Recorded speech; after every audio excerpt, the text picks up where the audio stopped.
One man is recovering tonight after being hit by a passing car in Washougal, and the driver took off. However, police say the suspect was later found and taken into custody. Fox 12's Jeffrey Lindblom went to the scene and found the home where the incident happened. Although not willing to talk to us on camera, the homeowner living here says this is far from the first time something like this has happened. In fact, he says that so many cars have gone off the road here that it's actually taken out one of the trees on his property. And it's also the reason why he's using this wired fencing instead of something else, fearing someone would run into it. The Clark County Sheriff's Office says they responded to a 911 call here at Southeast 412th Avenue and Washougal River Road early Saturday morning. The report was for a pedestrian hit by a car, where police say the victim first ran into this tree and then exited his vehicle only to be struck by a passing motorist, who police say fled the scene, but was later identified as 23-year-old Ryan Lynch of Vancouver, who police say later surrendered, was charged and taken into custody. Meanwhile, one man who walks these roads on a daily basis says accidents are not a sight that he sees too often. Not many. Not many.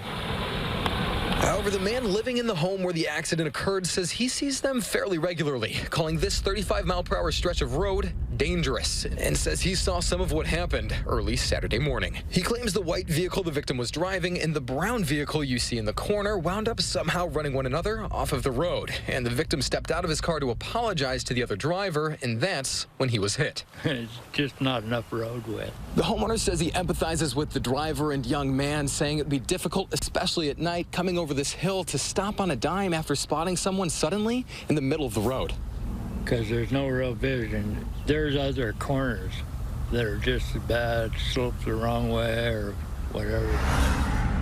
Police say the victim was transported to the hospital with significant injuries. And for the man who commonly walks these roads, he says he often sees people tailgating one another and driving extremely fast, and says he's even had to run across the street in the past to avoid being hit. I call it NASCAR driving.